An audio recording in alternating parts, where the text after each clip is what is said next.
বৃহস্পতিবার দুপুরে রায়পুর পৌরসভার ধানহাটা এলাকার নদীর পাড়ের একটি ভাড়া বাসায় এই হত্যাকাণ্ড ঘটে। নিহতরা হলেন শাহিনুর বেগম ৪০ এবং তার ৩ মেয়ে সাইমা আক্তার ২১, ইকরা বেগম ১৭ ও শিপা ১০। তারা কুমিল্লার হোমনা উপজেলার বাসিন্দা হলেও দীর্ঘদিন ধরে রায়পুরে ভাড়া বাসায় থাকতেন। অভিযুক্ত অন্তর মজুমদার ২৮, নোয়াখালীর সুবর্ণচর উপজেলার বাসিন্দা। রায়পুরে তিনি ভাসমান ফল বিক্রেতা হিসেবে কাজ করতেন।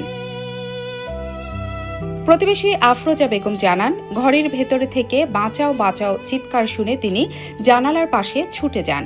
পরে জানালা দিয়ে হাতে প্যান্ট নিয়ে ঘরের ভেতরে এক যুবককে দেখে কারণ জিজ্ঞেস করলে তিনি নিজেকে কল ও পাইপলাইন মেরামতের মিস্ত্রি বলে পরিচয় দেন।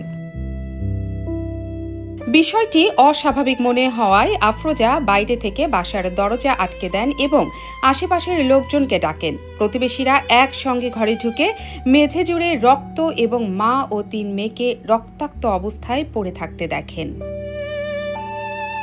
অভিযুক্ত অন্তর পালাতে ভবনের ছাদে উঠে গেলে স্থানীয়রা তাকে আটক করে গণপিটুনি দেন। গুরুতর আহত অবস্থায় পুলিশ তাকে হাসপাতালে নিয়ে গেলে বেলা ২:৩০টার দিকে সে মারা যায়।